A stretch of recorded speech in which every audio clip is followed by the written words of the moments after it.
Hello students, नमस्कार। I hope सभी अच्छे होंगे। तो आप सब हैं मेरे साथ, मैं हूं सोनू सर।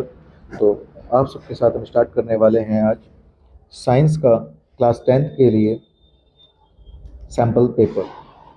तो ये 10th साइंस के लिए है, स्पेशली 2025-26 बैच के लिए। तो इसको सभी बच्चे ध्यान में रखते हुए इसको रिवाइज करें। आइए शुरू करते हैं। तो ये है सैम्पल पेपर साइंस के लिए। क्वेश्चन नंबर 1 पे चलते हैं, जो है हमारा बायोलॉजी सेक्शन का। क्वेश्चन नंबर 1 पे आप देखेंगे तो ये अमीबा का फूड साइकिल दिखा रखा है यहाँ पर। अब इसमें पूछा क्या है कि which are not in the proper sequence. तो उसमें से कौन सा प्रॉपर सीक्वेंस में नहीं है। तो यहाँ पर हम देखेंगे कि सबसे पहले जो अमीबा है उसके पास फूड आया, क्या वो फूड आते ही उसको इंजेस्ट कर लेगा? नहीं, वो सबसे पहले फूड से कहाँ पे जाएगा, वो सूडोपोडिया बनाएगा, उसके बाद वो उसको इंजेस्ट करेगा, फिर वो उसको एब्जॉर्ब करेगा। तो यहाँ पर हम देख पाएंगे कि इसका करेक्ट सीक्वेंस क्या होगा। सबसे पहले पे 1, फिर होएगा फोर्थ, फिर फोर्थ के बाद आएगा सेकंड, और सेकंड बाद क्या आएगा, थर्ड। तो ऐसा कोई ऑप्शन तुम्हें यहाँ पे दिख रहा है? तो फर्स्ट, फोर्थ, सेकंड और थर्ड। Answer is D. आइए चलते हैं नेक्स्ट क्वेश्चन की तरफ, which is identify the process shown in the given diagram. तो स्टोमेटल पोर से यहाँ पर क्या शो हो रहा है, मैं आपको दिखाऊं। तो यहाँ पर रूट से क्या एब्जॉर्ब कर रहा है, ये वाटर, और वाटर एब्जॉर्ब करके लीव से, स्टोमेटल पोर से बाहर निकाल रहा है। तो हम कहीं ना कहीं जानते हैं ये कौन सा प्रोसेस है हमारा, ट्रांसपीरेशन। तो ये बात हो रही है ट्रांसपीरेशन की। आइए इसके ऑप्शंस देखते हैं कि क्या ऑप्शन इसके अंदर दे रखे हैं। तो हमारे पास यहाँ पर जो ऑप्शन है वो है movement of water during transpiration in a tree. बिल्कुल सही आंसर, जो हमने भी ट्रांसपीरेशन की बात कही थी। मूवमेंट ऑफ ऑक्सीजन नहीं, ट्रांसपीरेशन में ऑक्सीजन की मूवमेंट नहीं होती, कार्बन डाइऑक्साइड की मूवमेंट नहीं होती, ना फूड की मूवमेंट होती।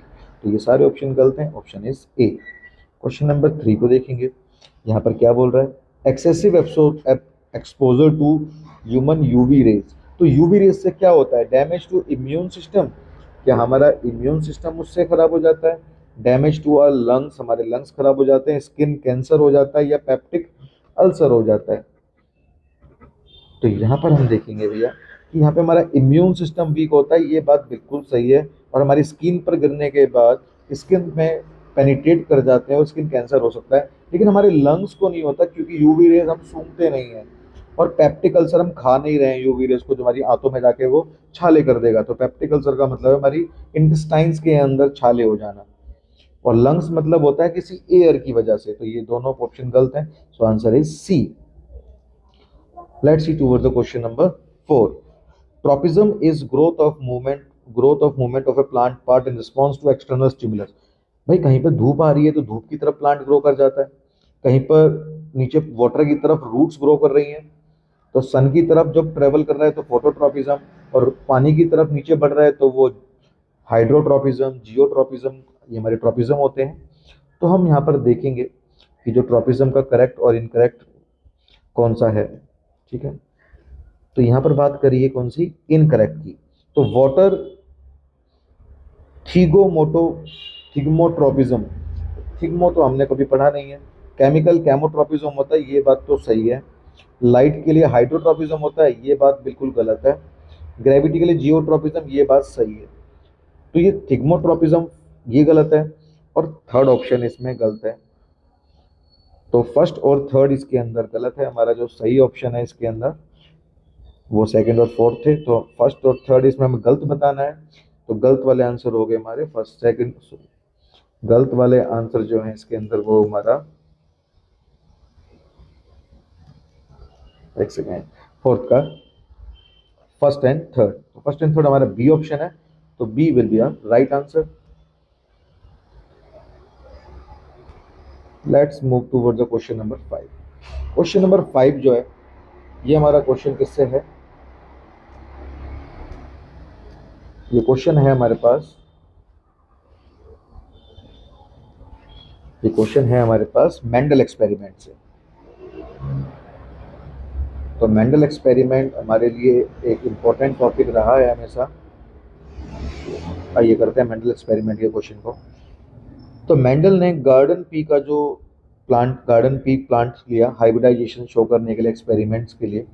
तो कौन सा इसमें से रीजन रहा था उसका? तो क्या रीजन रहा है उसका?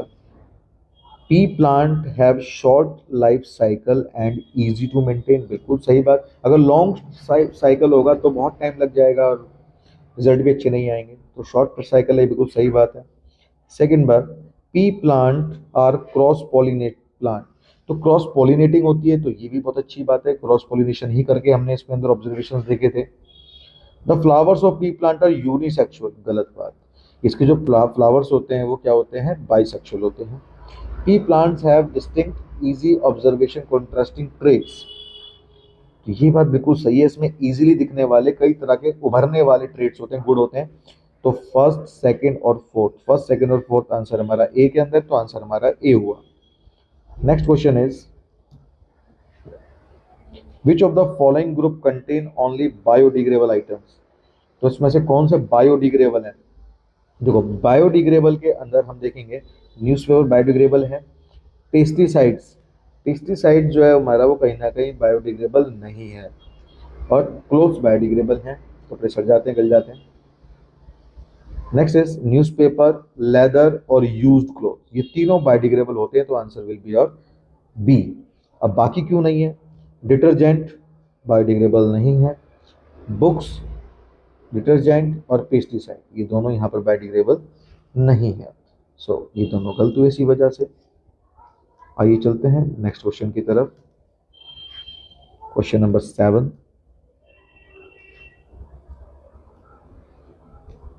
क्वेश्चन नंबर 7 में क्या बोला जा रहा है? Priya listed the organism in column 1। इन्होंने कॉलम 1 में कुछ ऑर्गेनिज्म दिए हैं और न्यूट्रिशन दे रखा है उनका सामने। तो हमें बताना है इनकरेक्टली, यहाँ पे ध्यान देना बेटा, इनकरेक्टली कौन सा है? तो ब्लू ग्रीन एल्गी सैप्रोफाइटिक। तो ब्लू ग्रीन एल्गी जो सैप्रोफाइटिक होता है, बिल्कुल गलत बात। ये ऑटोट्रॉपिक होते हैं, क्योंकि ब्लू ग्रीन एल्गी फोटोट्रोपिज्म मतलब फोटोसिंथेसिस करते हैं। लीच पैरासाइटिक होते हैं, बिल्कुल सही बात। लीच तुम जानते हो कि जॉक जिसे बोलते हैं, जो खून चूसती है। मोल्ड, ब्रेड मोल्ड्स, ब्रेड के ऊपर जो मोल्ड्स आ जाते हैं, जो फंगस आ जाता है, वो सैप्रोफाइटिक होता है, सड़ी गली चीजों से खाने लेता है, सही बात है। और फ्रॉग में हेटरोट्रॉपिज्म होता है, क्योंकि दूसरे पर डिपेंड है फूड के लिए। तो ये तीनों ऑप्शन सही है हमारे, लेकिन ब्लू ग्रीन एल्गी फोटोसिंथेसिस करता है, ये सैप्रोफाइटिक दे रखा है, ये गलत है हमारा। आइए चलते हैं next question, assertion reason. Question number 8 की तरफ देखते हैं।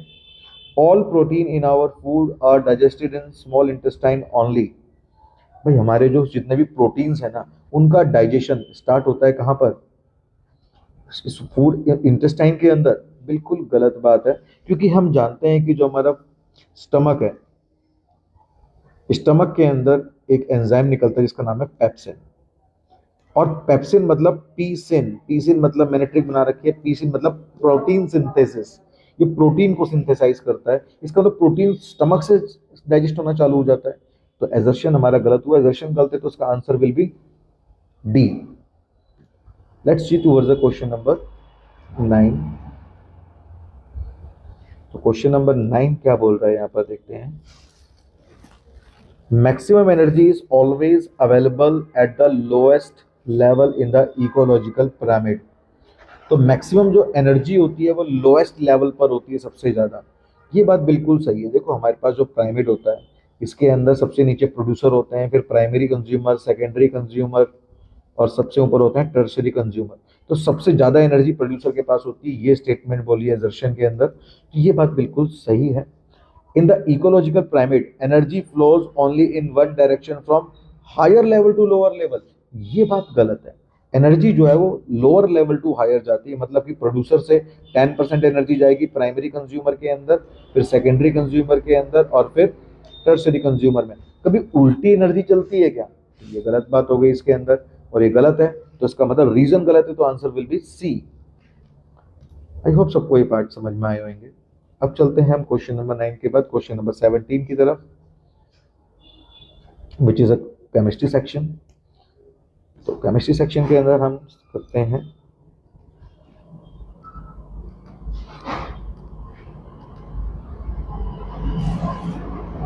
In which of the following chemical reaction, तो इस केमिकल रिएक्शन के अंदर the abbreviations represent the correct states of the following reactants and product involved at the reaction temperature। तो किसने बिल्कुल सही मेंशन कर रखा है हमें वो समझना है। देखो यहाँ पे CH4, जो CH4 है ये मीथेन है, और मीथेन जो होती है वो गैस होती है। तो इसका मतलब यहाँ पे सॉलिड लिखा है तो ये गलत है, और कहीं देखो यहाँ पे सॉलिड लिखा है ये भी गलत हो गई। तो ये पहला ऑप्शन और डी ऑप्शन तो गलत हो गया, देखो पहली चीज से एलिमिनेट कर दिया कंप्लीटली।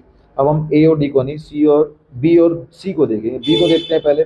CH4 गैस है, ऑक्सीजन गैस होती है, कार्बन डाइऑक्साइड भी गैस होती है, और H2O वाटर। भाई वाटर जो है, क्या वाटर भी गैस होती है? नहीं, वाटर क्या होता है? वाटर लिक्विड होता है। वाटर किस में आता है? लिक्विड, लेकिन वेपर्स में भी हो सकता है ये, ठीक है। तो वेपर्स में भी हो सकता है। आप देखते हैं सी पार्ट को। CH4 गैस है, ऑक्सीजन गैस है, कार्बन डाइऑक्साइड लिक्विड है। कार्बन डाइऑक्साइड जो है ये लिक्विड के अंदर हो सकता है क्या? हो सकता है ड्राई आइस के अंदर हो, लेकिन यहाँ पर ड्राई आइस बनेगी क्या? यहाँ पे ड्राई आइस नहीं बनेगी, क्योंकि इसके अंदर मीथेन का कंबशन दिखा रखा है। तो मीथेन के कंबशन होते वक्त ये दोनों पार्ट गैस में बनेंगे। तो यहाँ पर जो आंसर होगा वो मोस्ट प्रोबेबली आंसर होगा हमारा बी पार्ट। अब देखते हैं क्वेश्चन नंबर 18 को। Which of the following oxide is are soluble in water to form alkaline. तो एल्कलाइन, एल्कलीज बनाने के लिए मतलब कि ऐसा कौन सा ऑक्साइड है जो एल्कलीज बनाएगा और वाटर में सोल्यूबल भी होगा?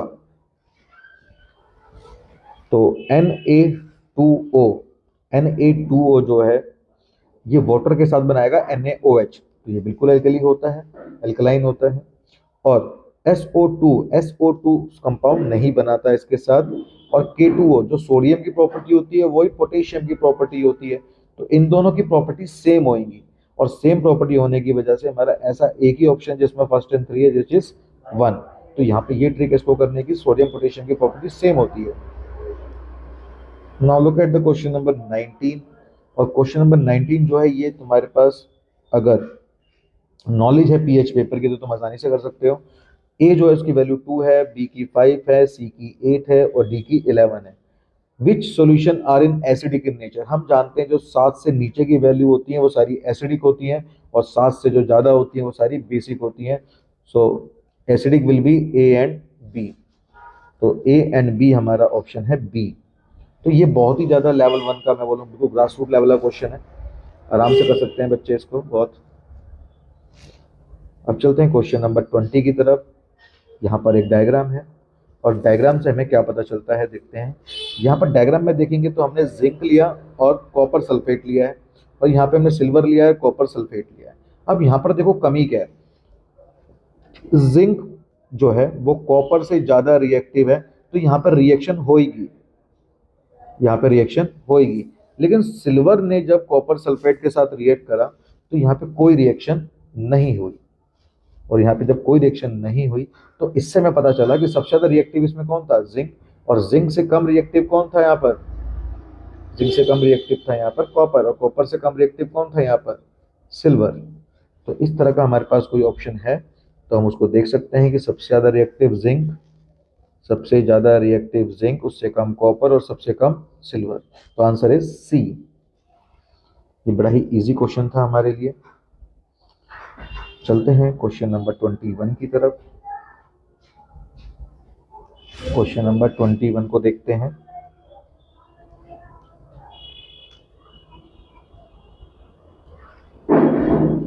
जो क्या कह रहा है, what is observed when a solution of potassium iodide is added to silver nitrate solution.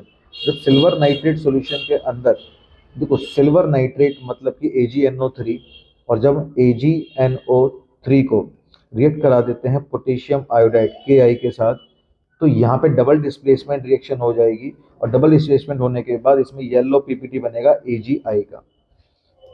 Next question is most malleable metal. सबसे ज़्यादा मेलिएबल होने वाला जो मेटल है वो हमारे गोल्ड और सिल्वर होते हैं। Structure formula of ethyne, ethyne मतलब YNE लगाए तो उसमें एक ट्रिपल बॉन्ड होगा, और इसमें ट्रिपल बॉन्ड वाला तुम देखोगे तो यहाँ पे इथाइन मतलब 2 कार्बन होने चाहिए। तो पहली बात तो ये वाला आंसर नहीं हो सकता, इसमें 3 कार्बन है। ये इसमें डबल बॉन्ड है, इसके अंदर सिंगल बॉन्ड है, तो आंसर इज हमारा फर्स्ट। तो 23 का आंसर हुआ फर्स्ट। अब चलते हैं क्वेश्चन नंबर 23 होने के बाद 24, जो कि एक एजर्शन रीजन है। अब इस एजर्शन रीजन के अंदर हम देखेंगे कि एजर्शन बोला है MnO2 और HCl। अब जहाँ पर ऑक्सीजन है ना, वो पार्ट होता है बेटा, उसका रिडक्शन होता है, हमेशा ध्यान रखना। जिसमें ऑक्सीजन है और जहाँ पे ऑक्सीजन नहीं है उसका क्या हुआ है यहाँ पर, ऑक्सीडेशन। जहाँ पे ऑक्सीजन नहीं है उसका ऑक्सीडेशन, जहाँ पे ऑक्सीजन है उसका रिडक्शन। ये बिल्कुल सिंपल इजी सी ट्रिक है। अब Mn2 ऑक्सीडाइजेस HCl2 Cl2, मतलब Mn2 ने ऑक्सीडाइज HCl करा। देखो कितना घुमाकर यहाँ पे इंग्लिश को यूज करा इन्होंने कि ऑक्सीडाइज HCl हुआ है। क्या HCl ऑक्सीडाइज हुआ है? बिल्कुल सही बात। और C and get reduce to Mn2, और MnO2 क्या हुआ है, रिड्यूस। तो ये दोनों ही बात जो है यहाँ पर सही है, उसको करेक्टली एक्सप्लेन भी करा जा रहा है। तो हमारा यहाँ पर आंसर हुआ इसका ए पार्ट। आइए चलते हैं क्वेश्चन नंबर 30 की तरफ। अब क्वेश्चन नंबर 30 में देखोगे यहाँ पर एक लेंस है, सिंपल इजी सा, और इसका डायग्राम दे रखा है। यहाँ पे लाइट आएगी तो यहाँ पे जब लाइट आती है फोकस से तो वो पैरेलल चली जाती है सीधी। कहाँ जाती है वो? पैरेलल। तो पैरेलल वाला डायग्राम इसके अंदर ए है। सभी बच्चे ध्यान रखना, लाइट जब फोकस से आती है, यहाँ पे फोकस से आ रही है तो वो पैरेलल हो जाएगी। क्वेश्चन नंबर 31 देखते हैं। 31 के अंदर क्या बोला गया इन्होंने, an object is place 25 centimeter front of a convex lens.